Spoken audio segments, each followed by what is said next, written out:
My name is Sophia Bennett, and until the day my grandmother's will was read, my husband's family treated me like I was invisible. The strange part? They didn't hate me because I had done anything wrong. They hated me because Grandma Rose loved me. The moment they discovered her estate was worth nearly $12 million, they stopped pretending to be a grieving family. They became competitors. Hunters.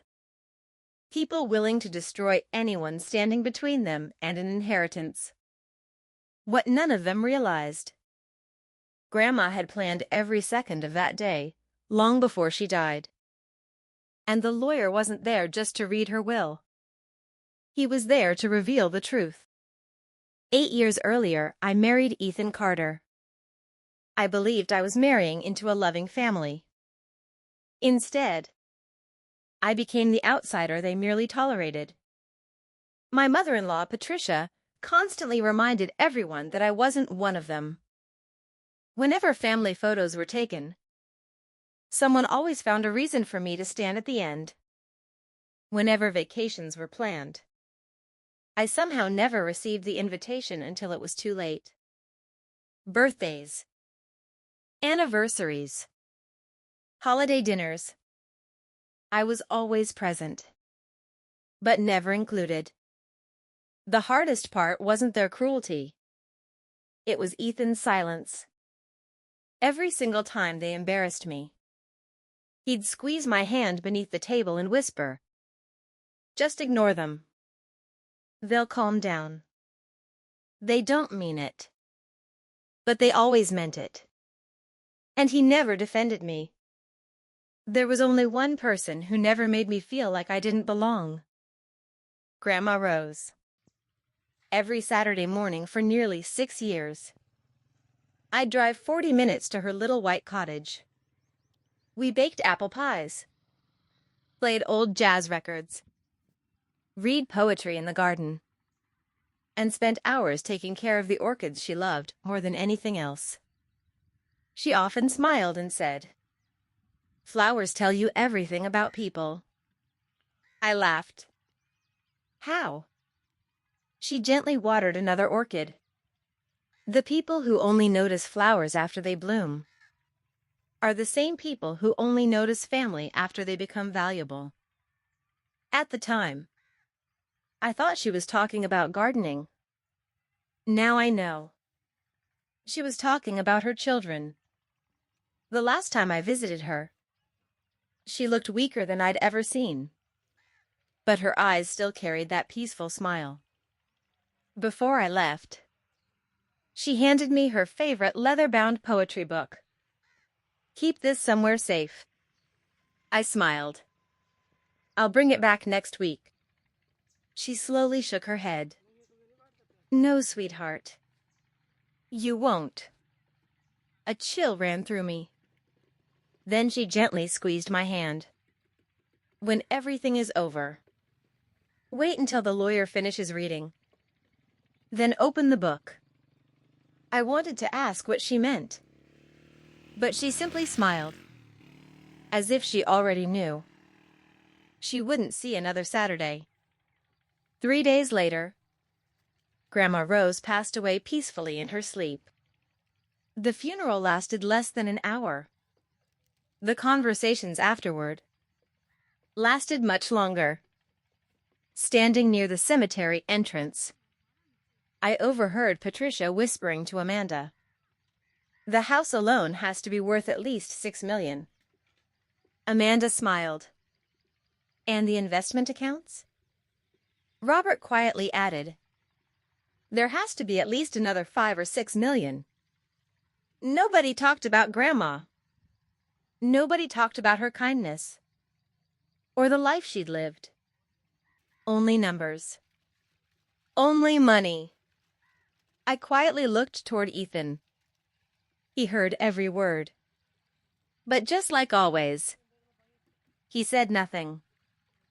The following Monday, everyone gathered inside Attorney James Holloway's office. The atmosphere didn't feel like a family meeting. It felt like an auction. Amanda had already claimed the beach house before the meeting even started. Michael kept talking about selling Grandma's antique collection.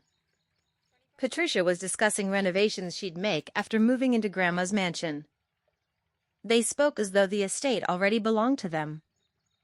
Attorney Holloway quietly entered carrying 2 folders. He sat down without saying a word, then looked around the room. Before opening either folder, he asked one unexpected question. Has anyone entered Mrs. Rose Whitmore's residence since her passing? The room immediately became silent. Nobody answered. I slowly raised my hand. I haven't. Then I looked toward Patricia. But according to Grandma's security cameras, someone else did. Every face turned toward my mother-in-law. Her expression changed instantly. What are you implying? Attorney Holloway calmly opened a file. The security footage shows Mrs. Patricia Carter entering the property at 8:42 p.m. the night after Mrs. Whitmore passed away. Patricia laughed nervously. I was collecting family keepsakes. The lawyer didn't smile. While carrying 3 large shopping bags. Robert quickly interrupted. This is ridiculous. Attorney Holloway placed several printed photographs on the table. I'll let everyone decide that for themselves. The room became completely silent. Patricia's face turned pale. Amanda stared at the photographs without saying a word. Ethan slowly looked at his mother, then back at the lawyer. For the first time, even he looked shocked. Attorney Holloway calmly closed the folder. We'll return to this matter later. Then he picked up the second envelope. This, he said quietly, contains Mrs. Whitmore's final wishes. Every person in the room leaned forward, some expecting millions, others already planning how they'd spend them. None of them realized Grandma's greatest inheritance wasn't money at all.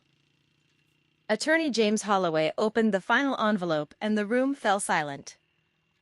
Mrs. Rose Whitmore leaves her entire estate, including her home, investments, savings, and personal belongings, to Sophia Bennett.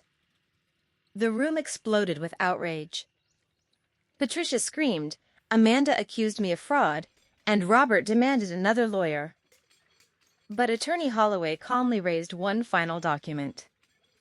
Anyone who contests this will forfeit everything, and the security footage and evidence of theft from Mrs. Whitmore's home will be handed directly to law enforcement.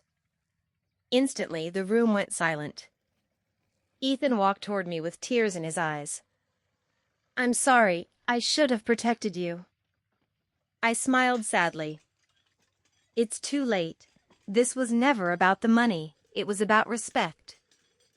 I thanked the attorney, picked up my bag, and walked away. That evening, I unlocked Grandma Rose's home, found her final letter, and read the words that changed my life forever.